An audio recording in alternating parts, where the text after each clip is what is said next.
Pourquoi être spirituel? Parce qu'être spirituel nous évite de tomber dans les pièges de combats inutiles. Genèse 31:2. Lorsque Rachel vit qu'elle ne donnait point d'enfant à Jacob, elle portant envie à sa sœur. Et elle dit à Jacob, donne-moi des enfants ou je... Déclaration, hein? Comme les gens qui disent, au nom de Dieu, wallahi billahi. La colère de Jacob s'enflamma contre Rachel. Et il dit, suis-je à la place de qui t'empêche d'être... Mes frères, dans la vie, un homme spirituel choisit ses combats. Oui, tout combat n'est pas à négocier. Le Seigneur m'a appris la notion de combats inutiles. Écoutez, les combats inutiles ont pour objectif de gaspiller tes énergies. Au moment des vrais combats de la destinée, tu n'auras plus de force. Parce que tu l'as gaspillé dans des choses inutiles. Écoutez frère, les vrais combats de Christ, c'est de multiplier les pains pour que les hommes mangent.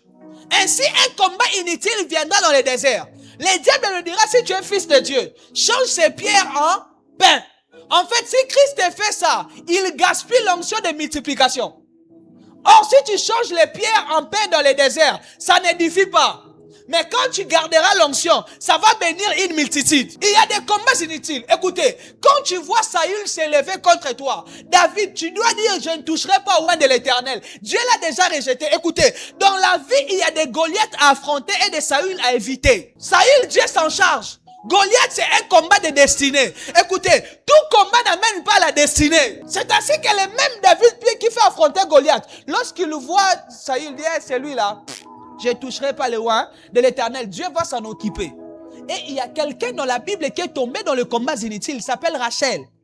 En fait, la stérilité de Rachel n'avait rien à voir avec Jacob ou Léa. Parce que la Bible déclare que... je vais vous expliquer là où le combat... mes frères, être charnel, c'est pas bon. La Bible avait dit ceci.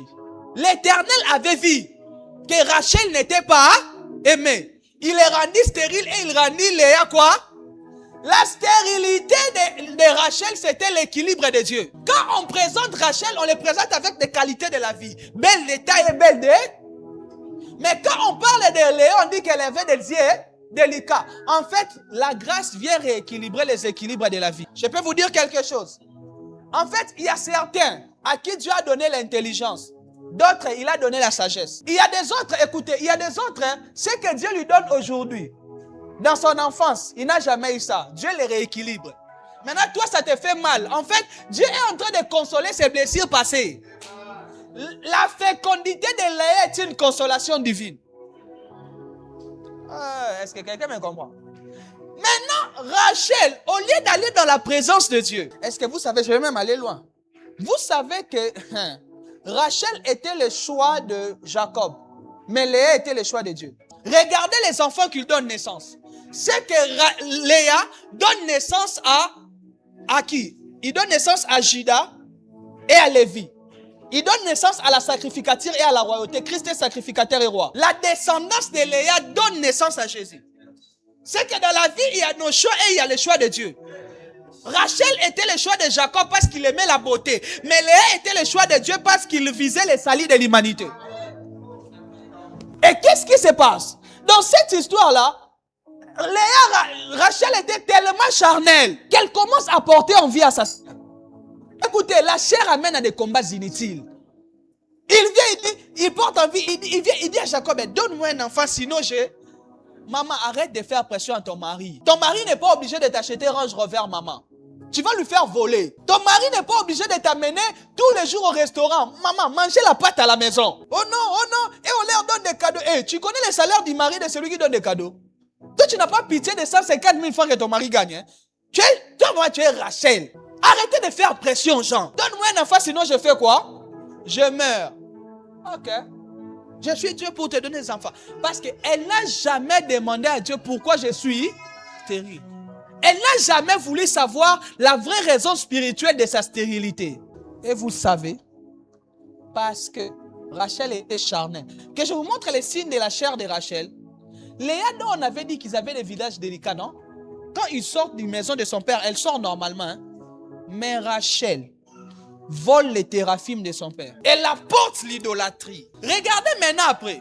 Elle commence à avoir des enfants. Elle ne conçoit pas d'abord Joseph et Benjamin. Par ses servantes, on commence à donner des enfants. Regardez les noms qu'elle donne aux enfants. Hein. Nephtali, j'ai combattu contre ma sœur et j'ai été trouvé vainqueur. Ça paraît spirituel, mais c'est la chair. C'est que les charnels donnent un aspect spirituel aux motivations de la chair. L'Éternel a vu des noms motivés par la chair. En fait, Jacob était stressé. Toi qui vas ajouter deuxième femme, regarde ce qui t'attend. Je t'informe.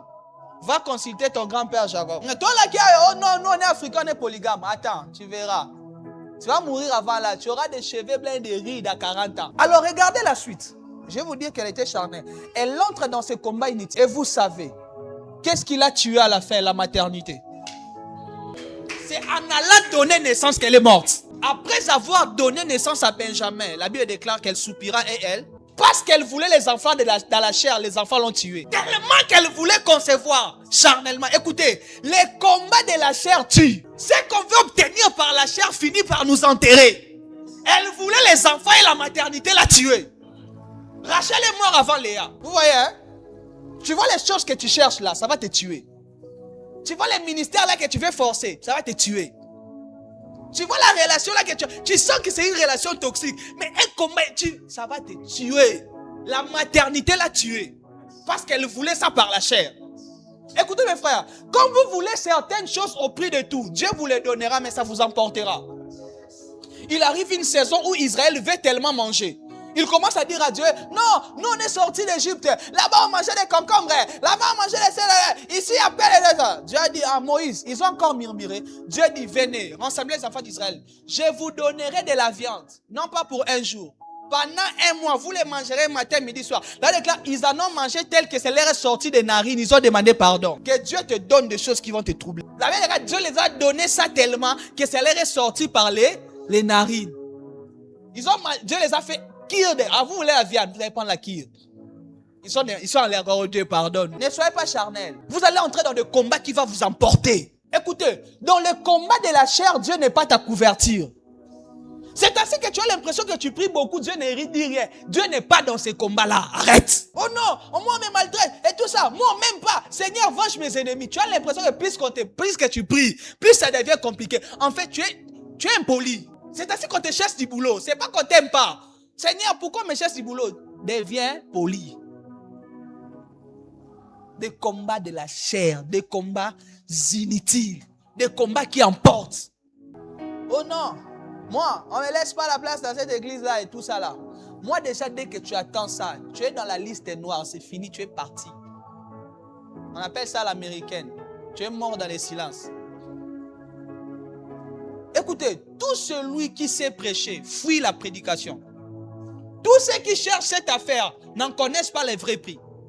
Mon frère, toi tu crois que moi je dors? J'ai dormi aujourd'hui à quelle heure? J'ai dormi vers 10h. Je me suis réveillé à 5h. J'étais ici jusqu'à 20h. J'étais au bureau ici depuis 11h. Bon, viens alors, va. Comme je prêche là, je prêche comme un somnambule. C'est ça que tu cherches dans la vie. Va à toi dormir, mon frère. Il y avait un papa comme ça, un charnel dans une église. Non, moi ne me prêche pas et tout ça, moi ne me classe pas. Les pasteurs commençaient à attendre ça. Ok, le pasteur dit d'accord, on va le mettre. On lui met. Maintenant, il avait vu les versets là. Il a mis une tige d'almette dans les versets pour reconnaître ça. Il avait laissé la Bible, puis l'enfant prend ça et commence à jouer. L'enfant perdu, ça lui, il ne savait pas, il prend, il vient, il monte du haut de la chair. Alléluia, Jésus est Seigneur. Amen. Alléluia. Aujourd'hui, il y aura les fêtes, tout ça là. Et il commence à chercher. Il cherche. Il tourne. Maintenant, l'indice, l'enfant fait tomber. Vous savez, il a dit quoi? Bien aimé, Satan volait les versets. C'est ça que tu vas faire. Il a dit Satan volait les versets. Charnel. Un autre aussi c'est mort comme ça dans une église. Il aimait tellement qu'on lui laisse la chair. Il murmurait. Le pasteur attend ça, il lui donne. On lui avait dit la prédication sera 40 minutes. Vous savez, il a fait quoi? Il a écrit 40 papiers duplicataires. Donc dans sa tête, c'est que chaque papier c'était 1 minute. Les gens qui écrivent beaucoup ne savent pas prêcher. Il vient avec 40 papiers. Quelqu'un qui est inspiré, ça coule. Tu vois, j'ai laissé les notes, non? Mais ça continue. Il aimait. Il vient, il monte du haut de la chair. Vous savez, il commence à prêcher. Il a fait 11 minutes. Tous les 40 papiers, c'est fini. Vous savez, il a vraiment dit quoi? Hey, c'est fini seulement maintenant. Le pasteur lui a dit, prêche mon frère, prêche. Tu as encore 20 minutes, prêche. Ça va te sortir par le nez. Ça va, mon frère, ça va te sortir par le nez. Sois spirituel. Ne soyons pas charnels. Tu vas entrer dans des combats inutiles.